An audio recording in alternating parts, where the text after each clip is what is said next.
how we do things these days virtually, and our fingers are crossed that we won't have any technical glitches. And if we do, just bear with us. We'll figure them out. We'll make this work. And we're really, again, delighted that you're here joining us this afternoon.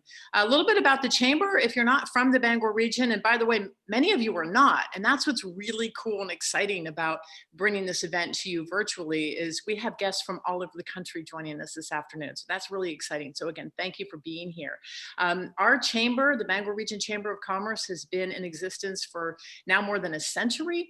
And we work every day to grow our economy and support our member businesses. We currently have, just around 800 members, representing about 20,000 employees in the Bangor, Maine region. And our members represent every type of business and organization, from solopreneurs to larger corporations to nonprofits that contribute a lot to our community and our region. We're going to meet one of those shortly, by the way. Stand by for that. So I also want to thank TD Bank. TD Bank sponsors our Women's Leadership Series, and they have been a wonderful supporter of the Chamber and this series. Also, hello to our team. Again, Shelley Sund, our Director of Marketing and Events, Brian Kotler, our Director of Membership and Sales, Shelley Riley, our Director of Programs, and Marcia Baker, our professional administrative professional, and also a shout out to our Board of Directors and all of our members who support the Bangor Region Chamber. A couple of housekeeping items. Again, we're Zooming, we're on Facebook Live as well. Shelley is recording this, so if you aren't able to stay for the whole event, or you know somebody who would really enjoy watching this later, it will be up on our Facebook page, Bangor Region Chamber of Commerce, right after the event. We will be taking your questions later on. Shelley will field questions through the Q&A on Zoom. And if you're watching us on Facebook Live right now, welcome. You can post a question in the comment or in Messenger. So a little bit about what this Women's Leadership Event Series is focused on. This series started about 5 years ago or so. And the intent and the purpose is to highlight a woman leader, and not just her career story, but her personal story and the lessons that she has learned along the way that we can all learn from. We have interviewed leaders in politics, in education, in business, athletics, nonprofits, performing arts, community-based organizations, and many others. And it's been my privilege to have conducted these interviews. Today, we're interviewing Nancy Neuman, who also happens to be my mom. And I have never interviewed my mom before. And I'm a little nervous about it, Mom, just to be honest with you. I want to do this justice because I want all of you to take something away from everything that she has taught me over the years. And there's plenty to learn from her. So we're very excited about this. So how did we come to think that Nancy Neuman would be a great speaker for our Women's Leadership Series? Our team brainstorms all the time. Who should we get? Who would be good? And it was last winter, I think, we were talking about the fact that it's an election year. We were talking about the fact that it's the 100th anniversary of women winning the right to vote. And I couldn't help but think Nancy Neuman would be the perfect person to speak to all of these historic events. And everybody agreed, oh, she'd be great, let's do it. And along the, or parallel to that rather, the Bangor Historical Society reached out to Nancy Neuman to ask if she would be part of a speaker series they were organizing. This was all supposed to happen in person here in Bangor, Maine this summer. And then March arrived and, well, we all know the rest of that story. All of our events were canceled or postponed, but we are here today. And again, thanks to technology, we're pleased to share this event with you and in collaboration and partnership with the Bangor Historical Society. So with that, I'm very excited to introduce you to Ristine Barr, who's joining us live from the Bangor Historical Society in Bangor, Maine. Ristine serves as a member of the Board of Directors. She has served in the capacity as past chair and treasurer. Welcome, Ristine. Well, thank you very much, Deb. I'm honored to be here. And as you said, this was all supposed to be oh so much different, and it was supposed to happen in person. And actually on the 100th anniversary in August, we were going to open up our grand exhibit called Interwoven Women's Fashion and Empowerment. And so of course that didn't happen. And So we pivoted like everybody else, and we have an online exhibit for Interwoven, which highlights the decades of what shall we say, the march for women's rights, actually starting with Abigail Adams in 1776, when she implored her husband to remember the ladies, which of course he didn't, and the Constitution was approved without women's rights, especially for married women. And then we were going to have a series of fundraisers and speaking events, which was going to include Nancy, because of all of the great work that she's done. And one of the things that we like to say here at the Bangor Historical Society is that every day we make some history. Well, this year we've probably overdid it a little and made a lot of history, but we love sharing our history and preserving history, of course. And the Bangor Historical Society was founded in 1864. It is the second oldest historical society in the state of Maine, actually. And so we were founded actually amidst all of the fight for not only women's rights, but to free the slaves, obviously. And the women's rights movement actually started, well, with Abigail Adams, but beyond that, formally in 1848 in Seneca Falls, New York, with 300 women and some men, most notably Frederick Douglass, gathered to talk about women's rights and how they needed to secure them, and how do they do it.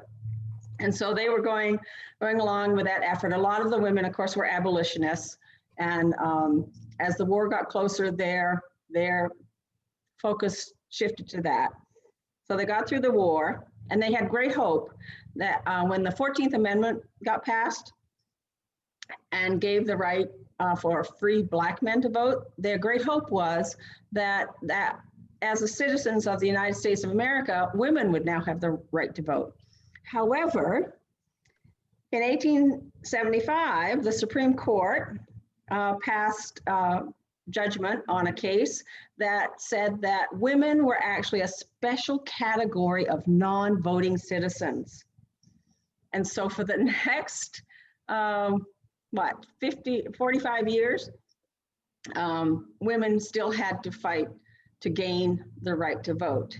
And a lot of people say that women were given the right to vote. And of course, we know that they weren't. They petitioned, they protested, they marched, they were arrested, they were force-fed, and eventually they won the right to vote in 1920, August 26. That was ratified by the 36 states needed. And so if you are interested, you can go to bangorhistoricalsociety.org and see the online exhibit. And hopefully next summer, we're hoping that we can have the live exhibit. But I just thought I'd show a couple of the things we have a very large women's fashion collection. It's called the Keep Us Collection. It has over 1,000 garments. This green garment here is representative of when we were founded in the 1860s. And you can notice the very small waist. And the reason she had that small waist was because of those lovely corsets where women couldn't actually bend. And they had a hard time walking and breathing, of course. So as time marched on and women got more and more freedoms, like on bicycles and things like that, we don't think of the bicycle as being instrumental in much of history, but it really was for women's rights. And as we got to 1920, we have a much more freeing kind of dress. This is a very lovely chiffon beaded, individually beaded dress, flapper kind of style, if you can think that way. And you can only imagine how much freer it was to wear this dress than this dress. And so we're very proud to be part of this today. We're very excited to hear Nancy's presentation. And the one thing I would say is November 3rd, cast your vote because you earned it. Thank you so much. Thank you. So what the website again for folks who want to check you out? Bangor Historical Society, all one word, .org, O-R-G. All right. That was a great recap of history. And I love the outfits. It's so cool. The fashion collection that we have is fabulous. It's amazing. So I can't wait for people to come and see it in person, because you can't really do justice in pictures and even on Zoom. It just doesn't do it justice. This actually is a lovely coral, deep coral colored gown. Nice, nice. Well, thank you so much for being here. You're welcome. Partnering with us on this event, Christine.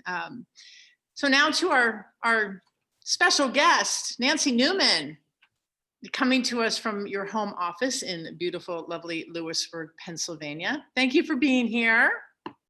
Wonderful to be here, Deb, in your old bedroom. Yeah, that is my old bedroom. It actually is. We have so much to discuss. But first, for those who aren't familiar with you, I just want to recap your resume and your experience.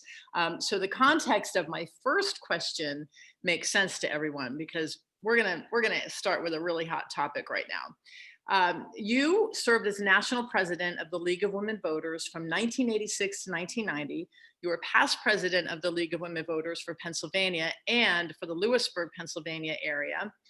You are a Woodrow Wilson Visiting Fellow. You have been a distinguished visiting professor at Washington and Jefferson College. Again, at Bucknell University, you were a visiting professor, and also at Pomona College. Nancy earned her BA from Pomona College, an MA degree in poli-sci from the University of California at Berkeley, and holds honorary degrees from Pomona College and Westminster College. Nancy served as a public member of the American Bar Association Council of the section of legal education, a public member of its accreditation committee. Nancy was one of the first 2 public members of the Disciplinary Board of Pennsylvania, served on the Pennsylvania Judicial and Inquiry Review Board, and on federal and state judicial nominating commissions. Nancy is a former board member and past president of the Housing Assistance Council in Washington, D.C., a former director of the Pennsylvania Housing Finance Agency, and the Federal Home Loan Bank of Pittsburgh. In 1983, Nancy Neuman received the Liberty Bell Award from the Pennsylvania Bar Association, and in '87, Governor Robert P. Casey recognized her public service by naming her a distinguished daughter of Pennsylvania. She is also the editor of 2 of my favorite books. Check them out. Let me get them. I have them right here. This one is called True to Ourselves, a celebration of women making a difference, published by Josie Bass in 1988. And this book, you see it? There we go. A Voice of Our Own, Leading American Women to Celebrate the Right to Vote, again, published by Josie Bass in 1996. So let's kick this off with a conversation about the League of Women Voters and the presidential debates. As you know, Nancy, there's a lot of history there, and we're going to talk about that. And what I find so interesting is that history is now back in the spotlight. It's back in the news as a result of the recent presidential debate that garnered a lot of attention and discussion. For example, on September 20th, the day after the presidential debate, the Los Angeles Times published a column titled, "Presidential Debates Worked a Lot Better When Women Called the Shots." And it goes on to say, and I'm quoting, "Oh, League of Women Voters, please accept this nation's most humble apology for ever doubting you and take the presidential debates back." And that's from Mary McNamara of the Times. So we're going to talk about that. But first of all, for those not familiar with the League of Women Voters, tell us what the mission of the organization is, how and why you became involved, and then we'll talk about their role in the debates. The League of Women Voters was a women's suffrage organization, the National American Women's Suffrage Association. And in 1920, a few months before the 19th Amendment was ratified, Carrie Chapman Catt, who then was head of that suffrage organization, founded the League of Women Voters. And ever since, its mission and charter is to promote active political participation by American citizens and to educate American citizens. So we've been in the business of doing candidate events ever since 1920 and trying to educate voters. And we also do advocacy on public policy issues. We've always been a nonpartisan organization. We've never supported any candidates or political parties. And sometimes our issues are in line with some of those candidates and sometimes they're not. I think I should mention the very first president of the League of Women Voters was from Maine, and that was Maud Wood Park. She had been head of a college suffrage organization. So in 1920, we had a Mainer heading the league. I didn't know that. That's cool.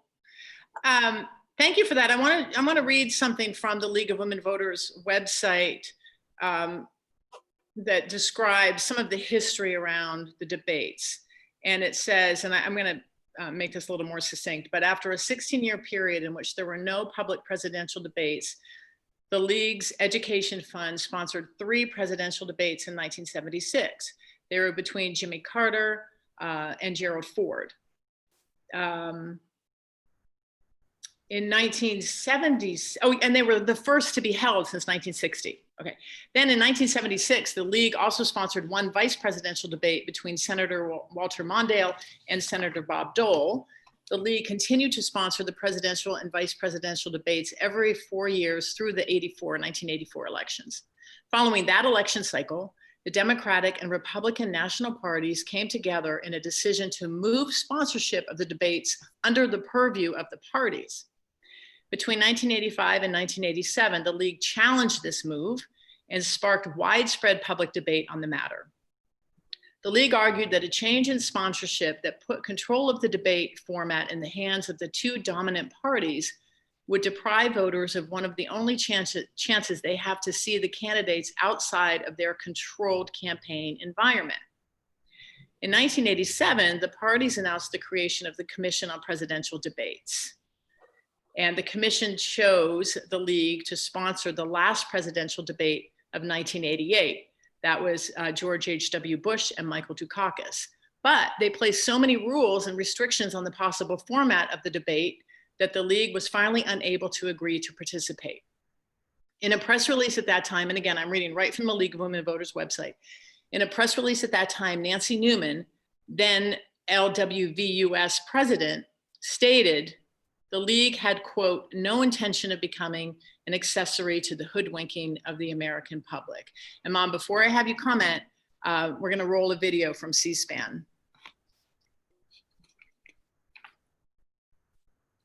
Shelly's queuing it up.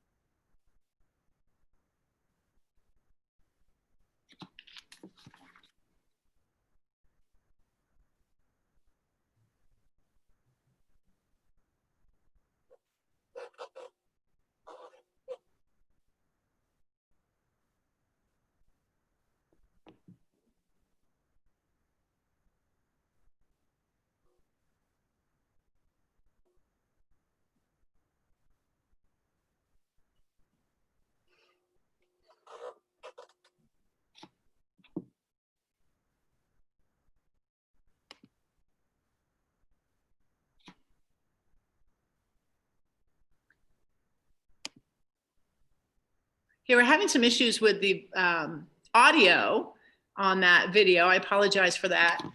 So we will, oh, hang on, let's try that again. Presented with campaign demands before. You know, Shelley's working behind the scenes to correct this, so stand by. 2 campaigns came to us on September 28th, just 2 weeks before the debate, with an agreement we were told we had to sign. The agreement had been reached by the campaign chairman, and it spelled out everything. Between themselves, the campaigns had determined what the television cameras could take pictures of. They had determined how they would select those who would pose questions to the candidates. They had determined that the press would be relegated to the last 2 rows of the hall. They had determined that they would pack the hall with their supporters. And they had determined the format. The campaign's agreement was a closed-door masterpiece. The agreement was a done deal, they told us. We were supposed to sign it and agree to all of its conditions. If we did not, we were told we would lose the debate. It's clear that the campaigns wanted the League's stamp of integrity on a shoddy product. Obviously, we have been presented with campaign demands before. We have agreed to some and we have challenged and negotiated others. But never in the long history of the League of Women Voters have two candidates' organizations come to us with such stringent, unyielding, and self-serving demands. In Winston-Salem, which you know was not a League of Women Voters debate, they went so far as to insist on reviewing the moderator's opening comments. It turned out that the League had two choices.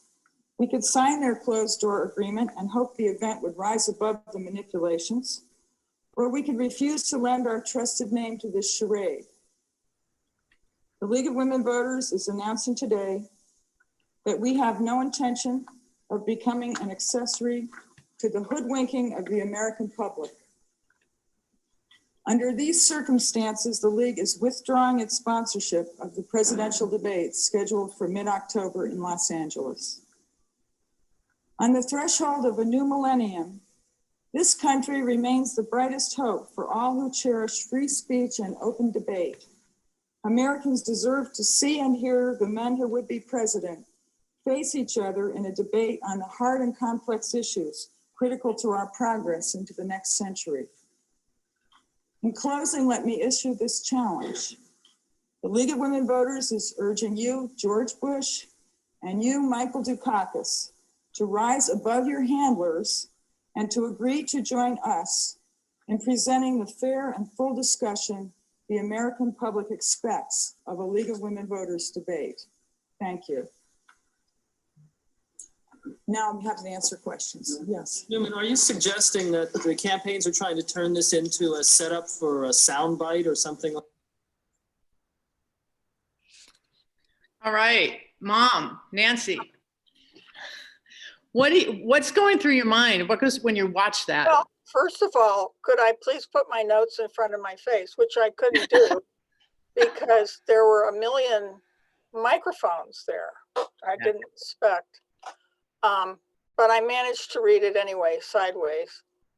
And I mean, it was a tense moment, and we had spent the previous weekend in very secret discussions, knowing that we were going to make this decision. My entire board, of course, I didn't make this decision myself. Our board of trustees agreed that we should withdraw given the demands of the campaigns. It was like putting the good housekeeping seal on a defective product. It just was not going to be a League debate. It was just going to have our name on it. And as I said, they didn't even want camera shots of the candidate who wasn't speaking. They wanted to run phone lines between the producer and the moderator so they could change the debate if it wasn't going well for one of the candidates. Now, the voters would never see that. So to back up, for 2 years, I have been fighting with the two political party chairs over who was going to sponsor the debates. And it went on, and books were written and editorials were written. Conferences were held that I went to. And we were arguing two entirely different things. I was arguing that a nonpartisan organization should be the sponsor of presidential debates so that the voters could become informed about the candidates and see them debating side by side. And the two political party chairs were arguing that they wanted to make these debates safe for their candidates. And it was about the only risky proposition left in presidential campaigning by then. So eventually they set up this commission, which did follow the rules. I think they have become more flexible in recent years and aren't quite so dominated by those original rules. I don't know. I know they've obviously, during that first debate, you could tell that the candidates were given the topics ahead of time. Now, if you're a candidate, you know pretty well what is on people's minds that's going to be discussed, but they must have negotiated what topics are going to come up. Climate change was not even on that list. So it is safer for the candidates, but this last debate, as you could tell, was not even managed to the point where each candidate had equal time that they had agreed upon ahead of time. What else would you like to know? That press conference was really interesting because there were hundreds of press people there. And what did they ask me? Well, who's going to do the next debate if you don't do the next debate? What are you going to do? You've hired a hall in Los Angeles. Are you going to give that to the commission? And it was a bizarre. It was like I had just opened up this huge Pandora's box that showed all the manipulations of the campaigns and the candidates. And they were only into the horse race. So, of course, in retrospect now, people are saying, oh, gee, maybe the league had a point. So that, and I sent you one of my favorite cartoons because Margulis from Texas, he did a cartoon showing me with the microphones and the piece of paper saying, the League of Women Voters has no intention of hoodwinking the American public. And these two caricature politicians watching me, one with a big cigar in his mouth. And I say, well, what do you think about that? And they say, oh, needs a more upbeat slogan. Get a better outfit for TV. Suffers from dull backdrop. Wear a trendier outfit. That makeup job's a real zero. Well, What? So he summed it up. That's how the press conference went. And meanwhile, I'm standing on a riser and one of my staff people is behind the curtain behind me, and she's sure I'm going to back up and fall off.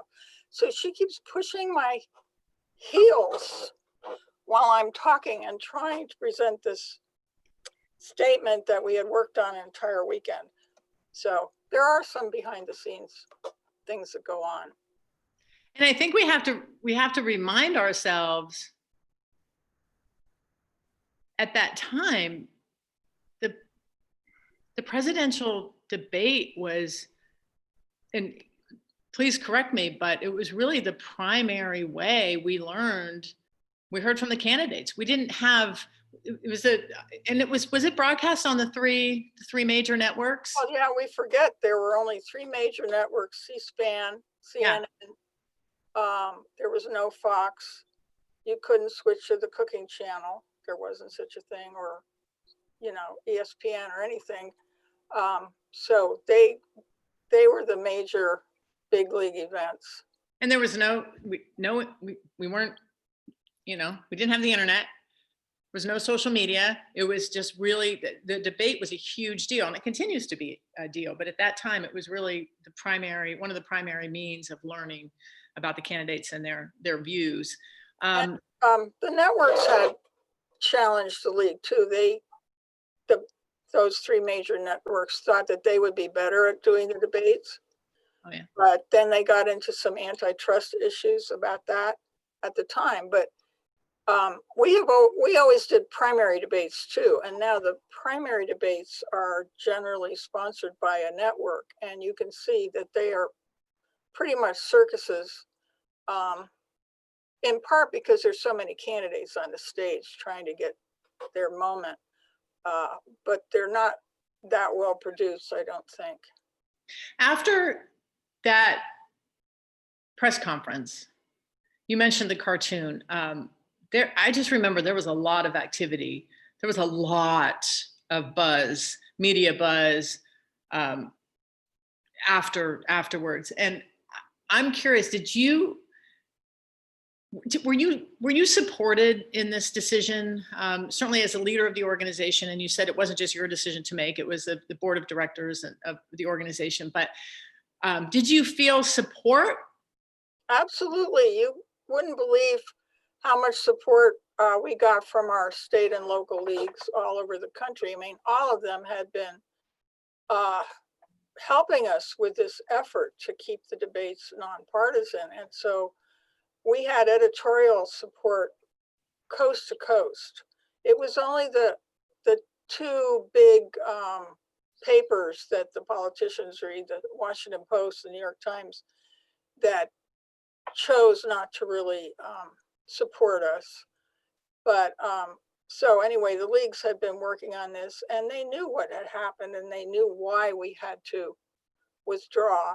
And honestly, I wasn't very nervous at that press conference because I knew we were doing the right thing. I think if I thought I was faking something, I would have been nervous. But we had our integrity to uphold. That's what the league has. We don't have boatloads of money or anything like that. We have a wonderful network of local leagues that are still doing candidate meetings all over, right, as we speak. And so we had to keep our honor. How'd you come up with the word hoodwinking? Well, that was ironed out in our big weekend drafting of this press release. Yeah. It stuck with us. It's good. You were amazing. If you didn't see the video, if you want to see it in its entirety, it's on C-SPAN. You can Google C-SPAN Nancy Neuman League of Women Voters, C-SPAN video. You can see it. We can also post it on our Facebook. I need to share something personal about this that I don't know if you know the effect it had on me, but I remember asking you when all of this was happening, because it was a stressful time. There was a lot going on, and I remember asking why, trying to understand it, and why the league decided not to do this and this decision. And you said something to me, I don't know if you remember it, but you said it would have been easier for me, Nancy Neuman, to just go along with the candidates, just do what they wanted, just do it, let's get it done, let's hold this debate. Would have been a lot easier for me, but it's not about me. As a leader of an organization, I have to think about what's best for the organization. And you just touched on that, talking about the integrity of the organization. I have thought about that. I think that's my litmus test when I'm making decisions about any organization that I've had the privilege to lead, and I have to make a decision. I ask myself, is this the right decision for the organization, or is just this the easiest thing for me to do? So that's my leadership lesson I took from you, one of many. Any further comment on that? Thoughts? Oh, I'm glad you remembered that. Yeah, very much so. Do you still think it was the right decision, given where we are now? Absolutely.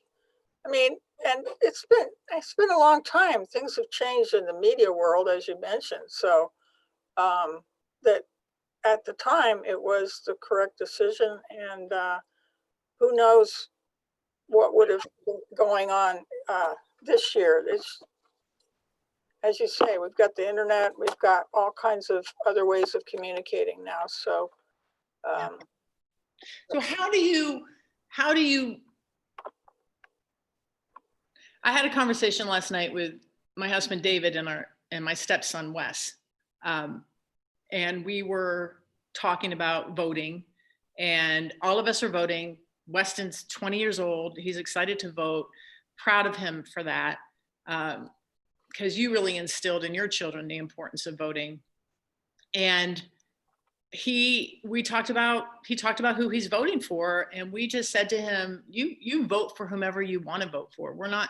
and that's, again, something you instilled in us. It's vote for who you want to vote for, and make sure you're well informed. And that's hard today. There's anybody who's watching the morning news or TV, every advertisement, the commercials are all candidates, and it's one against the other, and our mailboxes are full with flyers, and it's all over social media. And how do we become the best informed, given all of this information that's coming at us from so many directions now? Well, if you have a league in your community, they will issue a voter's guide, which interviews candidates, asks some questions. There's also Vote 411 that the league suggests that people go to read about the candidates' positions. And I think people ought to just try to read a good old-fashioned newspaper, either the paper itself or online, and try to educate yourself about where these candidates stand on the issues, because so much of the statements that candidates make are canned and misleading, or don't really say much of anything, or just try to trigger your emotions. And when you're voting for somebody, you want to find somebody whose values and positions more closely match yours. They may not be the same exactly. You can't expect somebody to be exactly like you are, but whoever it is you think would try to carry out some of the ideas and hopes that you have, that would be the one to pick. We had a great question come in, and the question is, how do I get involved with the League of Women Voters today? Well, you can go online and find one near you, or go on the national website and you can find out how to become a member. There was a league in Bangor back when I was president. There are leagues in Maine. I don't know whether this person is from Maine or not. Yeah, she is. So great. That's good for all of us to know. Let's move on to, Ristine did a great job of sharing with us the history of women's suffrage and the 19th Amendment that guarantees American women the right to vote. What leadership lessons can we learn from the women and the men who fought so hard for us to have the right to vote, something I think we take for granted? Well, I think we should look at a man, because the women could not win the 19th Amendment unless they got the men to vote for it. So they had to go behind the scenes and persuade. I mean, we see all the images about parades and demonstrations, which people still do to this day, but that doesn't get a vote. You have to go inside, you got to persuade, you got to go one-on-one with legislators and try to convince them to your position. So the 19th Amendment went through 19 Congresses before it ever actually passed. And then when it did and went out to the states, it ended up in one state at the end, and that was the state of Tennessee. And both sides have been in Tennessee. It was hot and miserable. And the suffrage amendment was tabled for a while. And it finally got taken off the table. And there was a young legislator named Harry Byrne who had voted no before. Well, he got a letter from his mother. And she said, "You be a good boy and you support Mrs. Cat and you change your vote to yes." And he did, knowing he would lose the next election. And he wrote afterwards why he did it, that he realized half the population had no voice, and it was up to somebody like him to give them that voice. And I think it's a very moving story, because not only did Harry pass the 19th Amendment by a single vote, he listened to his mother. That story just sticks with me, as talk about taking a risk and taking the lead in something and realizing that you're going to give up something, but it's going to benefit a lot more people. And then a few years after women won the right to vote, the Equal Rights Amendment was written. Right. And the ERA was to provide for the legal equality of the sexes and prohibit discrimination on the basis of sex. In its most recent form, it reads, equality of rights under the law shall not be denied or abridged by the United States or any state on account of sex. It's a long history of effort to pass the ERA, and you played a huge role in that. I remember my sister and I proudly wore our ERA necklaces that you gave us. Tell us about your experience with the ERA. Well, I'd like to go back a little ways because it was Alice Paul who introduced ERA in 1923, and she had been the leader of the more militant women's suffrage organization, the National Women's Party. And their party was a small party of professional women, and they thought that they should get absolute equality with men. Well, all the women's organizations, the League of Women Voters, AAUW, Business and Professional Women, National Council of Jewish Women, all the extant women's organizations at the time did not sign on to the ERA. And that was because before suffrage, they were all very active. It's not like women were just sitting around. They were very active in reform movements, trying to, in particular, improve workplace conditions for working women. And women were working in factories, long hours on Sundays without bathroom breaks, lunch breaks. We had sweatshops. The unions would not organize women. So they went to work for a long time trying to get rid of those problems and child labor. So it wasn't until the Fair Labor Standards Act was passed in 1938 that we had minimum wages and conditions of work outlined. And it was after that and after World War II that all the organizations decided they could support an Equal Rights Amendment.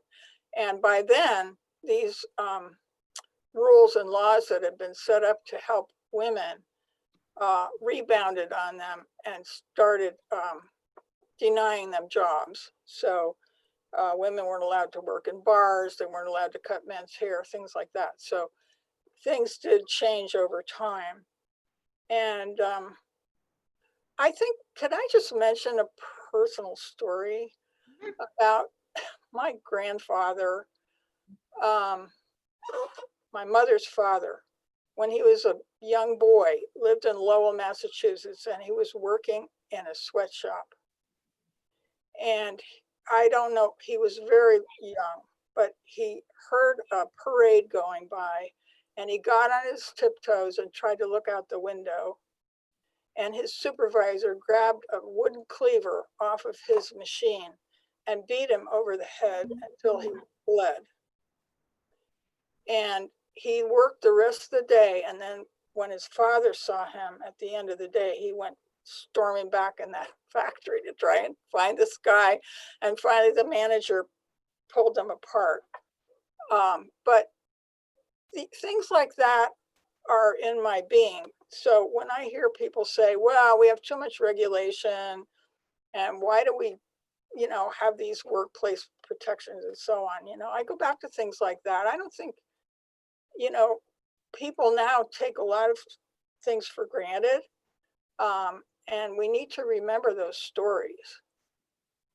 Yeah, thank you for sharing that. It's the first time I had heard that story. And it's interesting because we're having a lot of comments coming in, and many just commending you for your work and standing up for all of us. And this person says, I recently watched the Mrs. America series and have asked my daughter to watch it as well. It seems we have not kept up the information about this important work and the fight in front of our younger generation.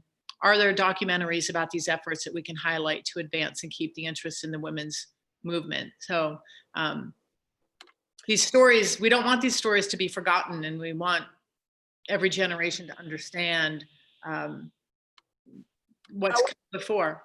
And I should continue about working on the ERA. We had to raise a lot of money. Those necklaces were part of the fundraising, but it looked like a big fight between women, which always gets written up like, isn't this wonderful? This little mud fight between these women.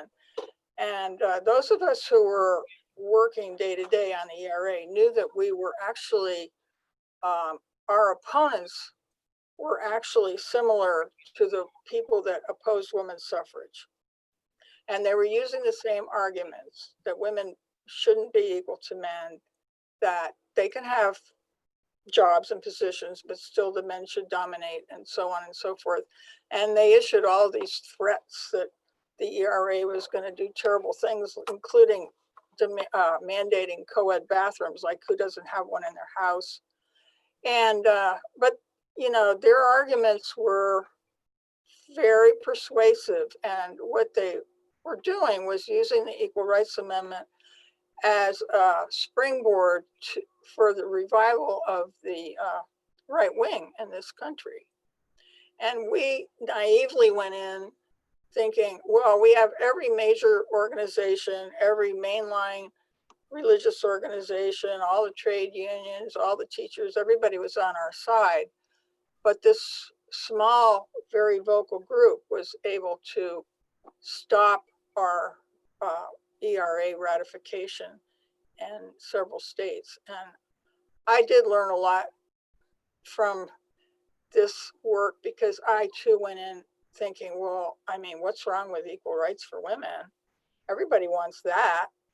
Right. And I agreed to take on the national ERA because we had a state equal rights amendment in Pennsylvania, and I could prove it hadn't done anything horrible to our society in Pennsylvania.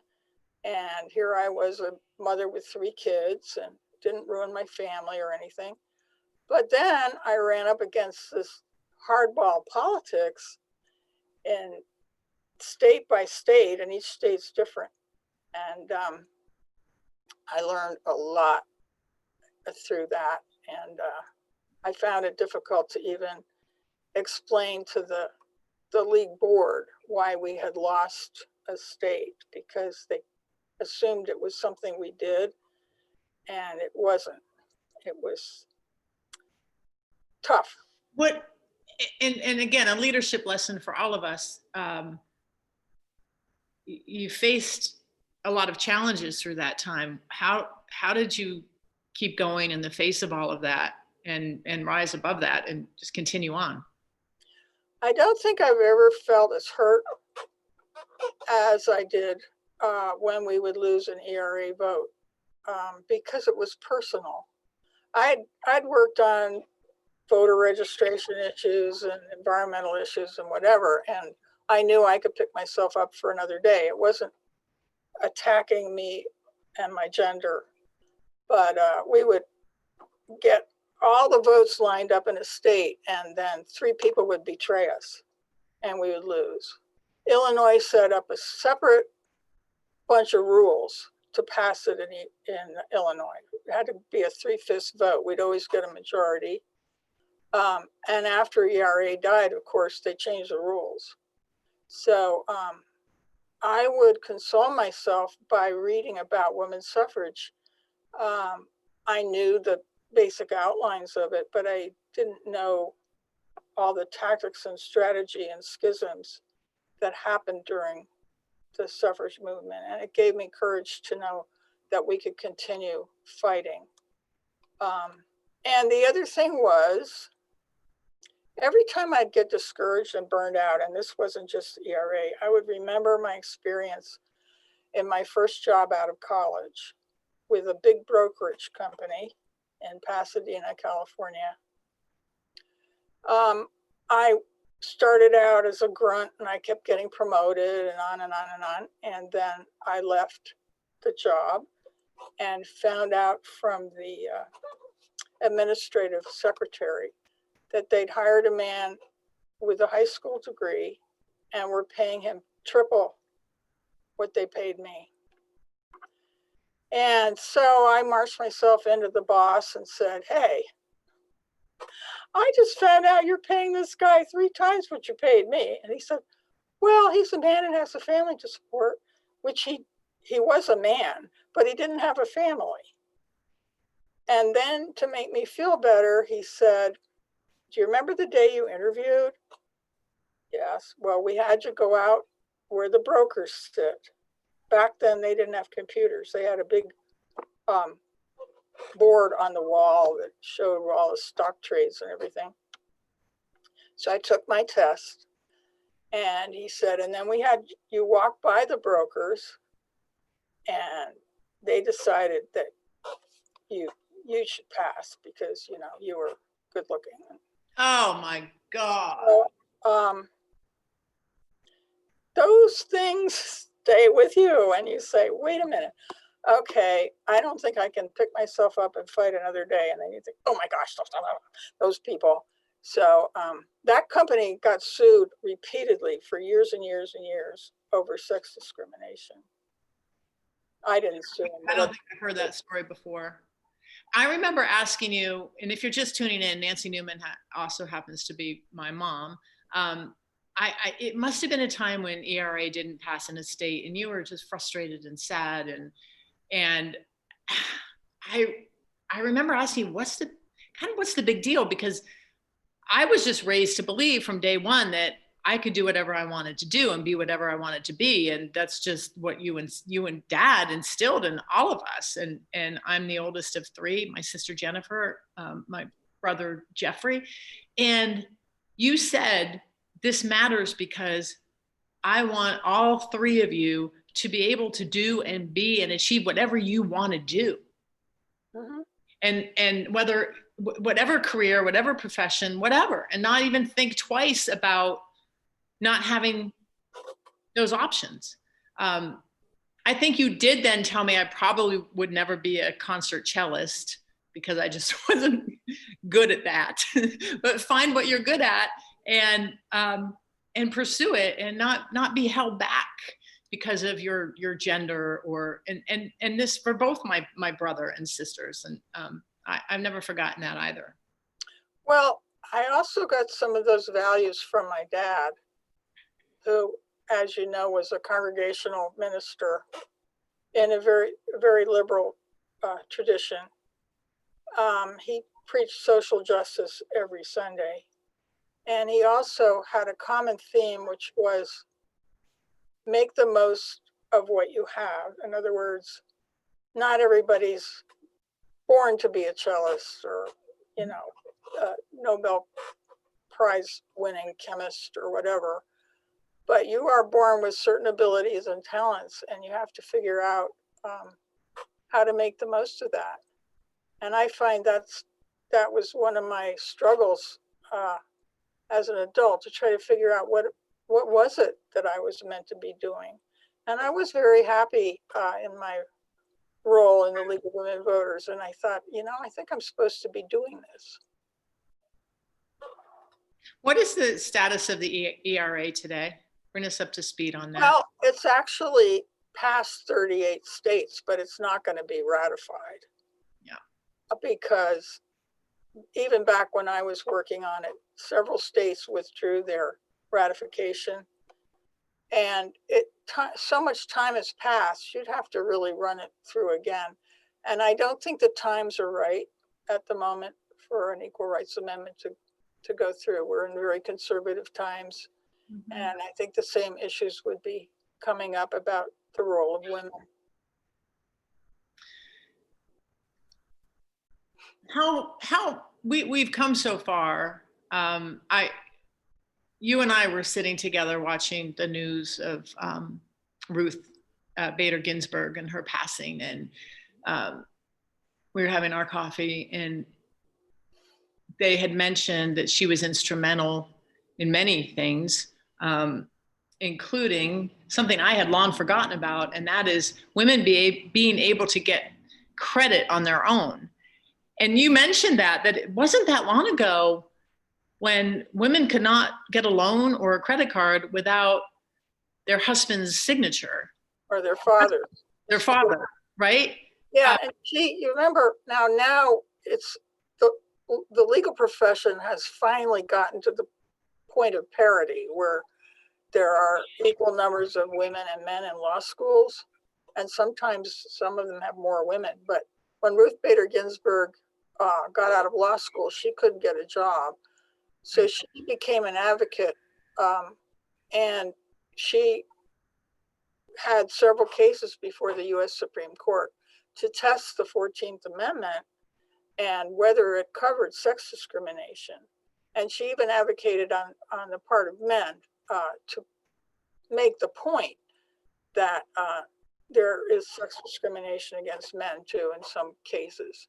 So she and several justices were hoping that eventually the court would agree that sex discrimination should be at the same level as race discrimination and religious discrimination under the 14th Amendment, but they never got enough votes for that because the 14th Amendment came out of the Civil War and was directed at equality for former slaves. So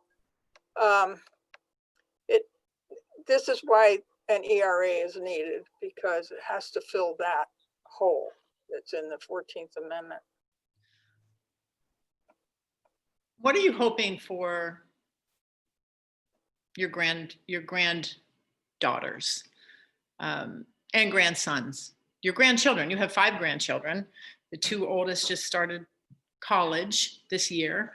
What are your hopes for their future? Oh, everything. I mean, they're all bright. They're all nice kids, of course. Why would I say anything else? But, I hope we can get back to a more civil society where people can talk to each other about contentious issues, where there's many more opportunities opening up for everybody on an equal basis. And I do think that they have to pick up what's left. We all leave them.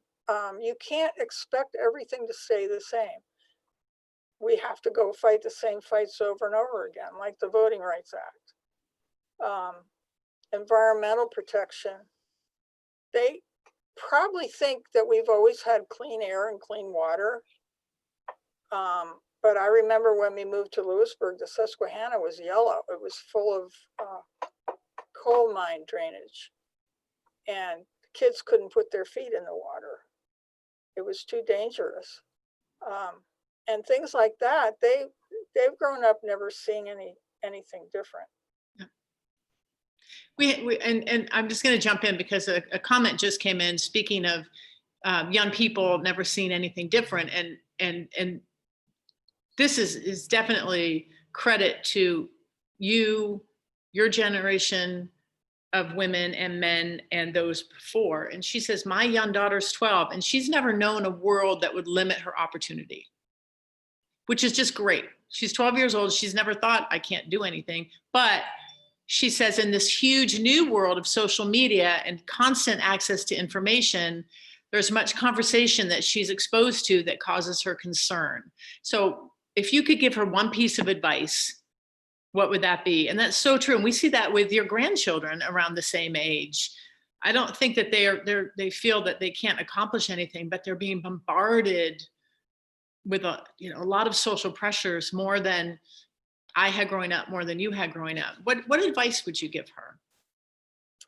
I think to help her daughter become true to herself, to understand what it is that she really likes to do, what her goals might be, who she would like to grow up to be. Are there any mentors around or even famous people that she would aspire to,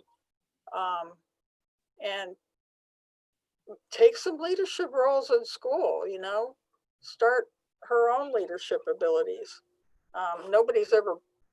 They're supposed to be born leaders, but leaders get to learn how to be leaders, I think. And it is, I guess we were bombarded with stuff when we were little, you know, but not like these kids. And you can't just censor what they're getting. So I think it's important to try to show them that there's different sides to all kinds of issues, and don't just believe the loudest ones, and try to think for yourself. I like that. I love it. I want to just talk about our family a little bit, because it occurred to me this morning as I was thinking about our interview today, and you were really ahead of your time. First of all, you had a home office before anybody else, any of my other friends' mothers had a home office. I remember when you would travel to Washington, D.C. and Harrisburg for your league work, and the neighbors would gossip about Nancy's leaving the children with Mark. What? And it was just, that was our life, but you really were a woman ahead of your time. Really. Yeah, Still. it's true. I'd run into people and say, "Oh, you're home again. Where have you been?" I don't know. I think it was Jeff's guidance counselor said, you know, it's good for you to be traveling, because a lot of kids don't get to be close to their dads if mom's there all the time, because they go right to mom. And well, that lifted a bunch of guilt. Mm-hmm. And you did get to know your dad, talk to him. Yeah. And he was very supportive of what I was doing too. I mean, some spouses might not have been so open-minded. Yeah, he will watch this if he's not watching it now. Hi, Dad. And he will be very disappointed if we don't talk about him for at least 30 seconds. So you met Mark Neuman at Pomona College in California. You were married after college, and both went on to grad school at Berkeley. My sister and I were born in California. Moved to Lewisburg, Pennsylvania. Dad took a job teaching at Bucknell University, and that's where you still live. And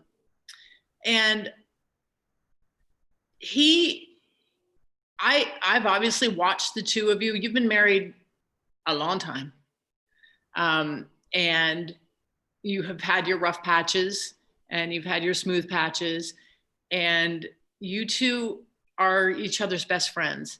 And I've seen over the course of both of your careers how you support each other, and how Dad would be so proud to go to events with you in Washington, D.C. And he was so proud of you.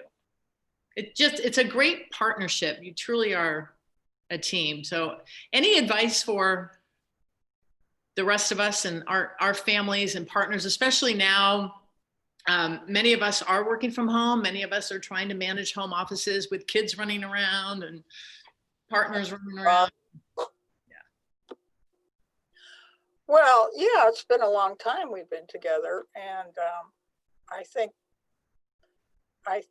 people change all the time. You're to marry somebody in your 20s, they're not going to be the same in your mid 40s, and you have to give the other person a chance to grow and change, and you're not going to do it at the same time.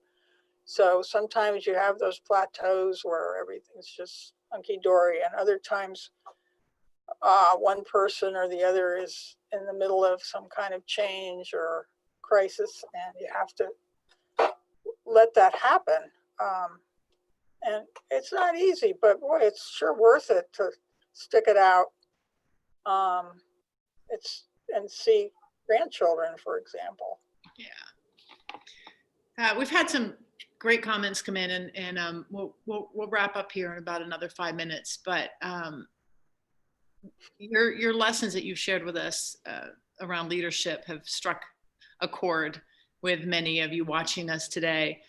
This person in particular says, listening to your experience makes me want to continue on the path and focus on the solution versus getting swamped in the problem. There have been days in the not so far away past I wanted to chew nails and spit rust.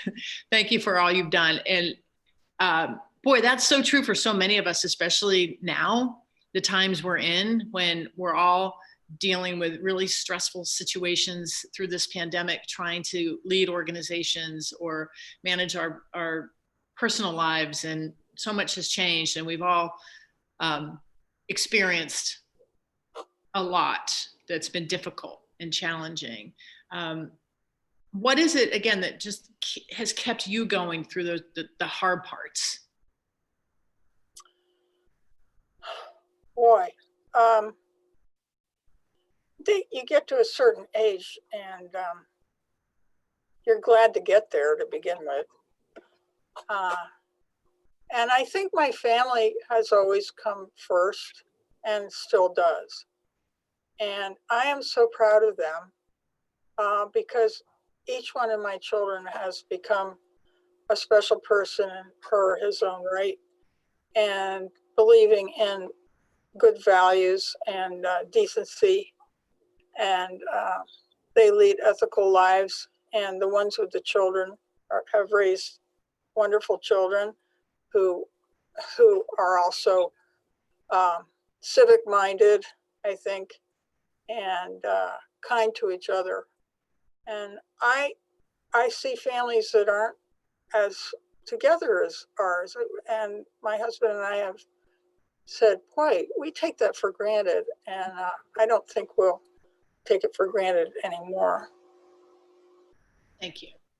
Another question about leadership. What advice would you give us to become better leaders and to help drive change? Well, I think working with other people and finding common goals is important. And then you need to trust each other. You need to delegate to other people and trust them to use their talents to do the best they can. And, sometimes you trust somebody that may betray you, but you have to try to trust everybody and hang together and laugh. I mean, if you can't have a sense of humor about some of these issues that we deal with, you just lose out. So I try to find some humor in things, even when things look pretty dire. You shared something with me. You just reminded me of it. As a leader of, when you were president of the League of Women Voters, you said you want to be able to sit around a boardroom table and surround yourself with people who are much smarter than you in areas that you're not as smart in. I didn't say that as well as you said it, but that also stayed with me. You can't know everything. You shouldn't try to know everything. Right. Know your strengths and surround yourself with people who make up for your weaknesses and lead them and delegate and support them. And yeah, and that goes back to that whole idea of not everybody being born with all the gifts. And if you build a team, you can match people up to fill in your weaknesses, or you can provide your strengths to somebody else and do a good team. We actually did the Myers-Briggs on my league board, which was very helpful because we all thought we saw the world the same way, and then we found out we don't. And so we could work well together, understanding that the other person did not take information in the same way that I do. And that way we could accommodate each other and pull together, And I think it's important to have some vision for where you want to take your organization And of course, it's not just your vision, it's one that you want to build and share with other people. And that way you are pulling in the same direction too. Is there anything, if given the chance, you would take a do-over? You know, if I were 30 years younger, I might say that, but I can't at my age.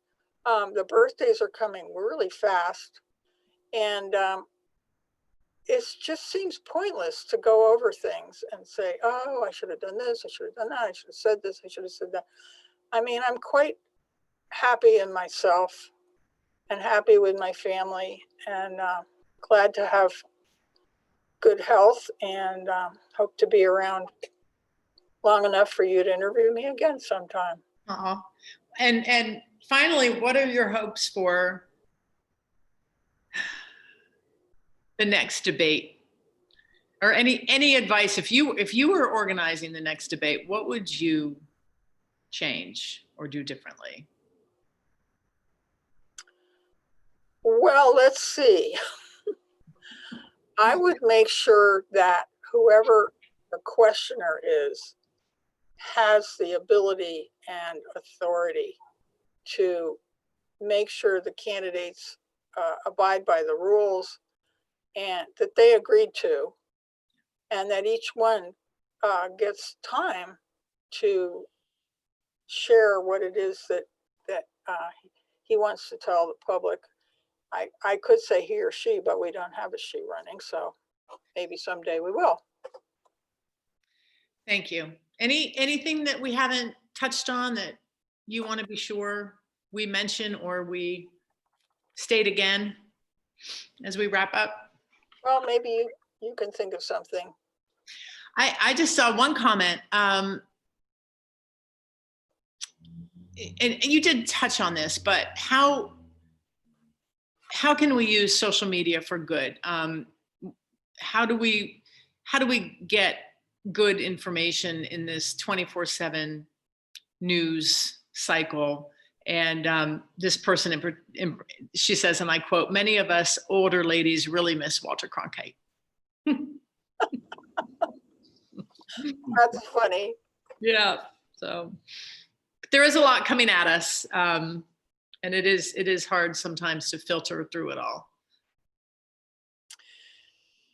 It is, and we just have to be smart consumers. I mean, we wouldn't just let every canned vegetable fall off the shelf in the grocery store and take it home with us. So, you know, you gotta use your brains and your education and think. And as I said, just pick up a newspaper now and then and give it a shot, because you can find all kinds of things in a printed newspaper that you don't even get in their online version. And all kinds of stories are going on around the world that you don't even hear about, because all you see are these sound bites and flashy things on TV or social media. So try to be an informed and active citizen. And I'll leave us with this comment. But first, I want to thank our sponsor, TD Bank. I want to thank our team here at the Bangor Region Chamber of Commerce, Shelley Sund especially, who's produced this behind the scenes for us, Ristine Barr, Bangor Historical Society, for partnering with us on this event. We have friends from the media joining us for this, and all of you who have joined us from across the country this afternoon. We have recorded this, and it will be available on our Facebook page. That's Bangor Region Chamber of Commerce. I can't thank you enough for this. I would highly encourage, if you've never interviewed your mom before, you should totally do it. If you're fortunate enough to still have your mom with you, because I learned some things from you I didn't know. Or interview your dad or your grandparents. It's really, really special. So thank you for the opportunity and the privilege, Mom. You're awesome. And speaking of that, somebody writes in, "Thank you, Nancy Neuman, for fighting for our rights. Women like you, along with Gloria Steinem, help to open and keep those doors open. Still fighting, never step down. You rock. So happy to watch this live interview. Thank you, Nancy, for being a person of integrity, so inspiring. And some of these comments are coming all the way from San Diego, California. You have family and friends and fans all over the world, and that's very well deserved. So thank you so much. And now you can tell Dad he can come home. And with that, we will sign off. Thank you again, all of you, for joining us for this wonderful conversation with Nancy Neuman as part of our Women's Leadership Series. Thank you, Shelley Sund, for producing. Thank you, Nancy. And have a great afternoon, everyone. Thanks again.